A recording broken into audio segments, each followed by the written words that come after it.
په کندهار کې میرویس حوزوي روغتون.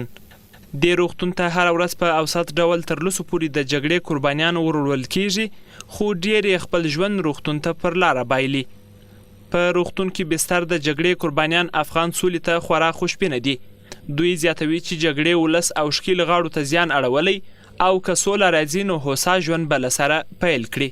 په د اوسني حالت کې خو ولس څومره ستړی دی، په مینو کې خېږي. مقصد که د نظام دخوا څوم خوږېږي، د طالب دخوا د مخالفینو دخوا څومره دې خوږېږي. مقصد د څو طرفونو دخوا خوږېږي. در موږ ولس ستړی دی، نظام ټوک ټوک ته ستړی دی، هغه خوا هم ستړی ده.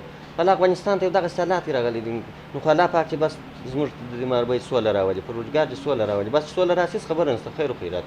په موټر کې سپاره وه، میلې ته تله، په شالکوټ ته ځه میلې ته تله، کور د کور پکې سپاره وه، نو په لارې باندې مین باندې پټه سوي وو. کورنۍ لږ لږ خورڅ خو ډېره دی خورڅ، سر او لاس یې ډېر خورڅ وه. نو اوس دلته به تداوي لاندې دی. بلخوا د کندهار د میرویس روغتون مشر نعمت الله بارکزی وایي جګړې پر روغتیایي خدماتو اغیز کړی او د طبي پرسونل ډیری وخت د جګړې د قربانیانو په درملنه تیریږي. د په خبره که جګړه ودرېږي روغتیایي خدمات به بیرته عادي حالت ته ور وګرځي.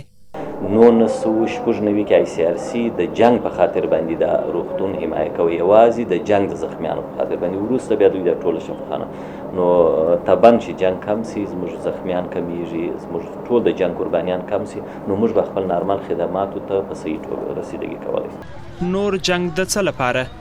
په کندهار کې د جګړې د قربانیانو د کورنۍ غړو د یو لاریون پر مهال د افغان دولت او وسلوالو طالبانو څخه یو ځل بیا وغوښتل ترڅو جګړه بس کړي، د بین الافغاني مذاکراتو میز ته کښیني او یو بل وزغمي ترڅو په هیواد کې تلپاتې سوله راسي.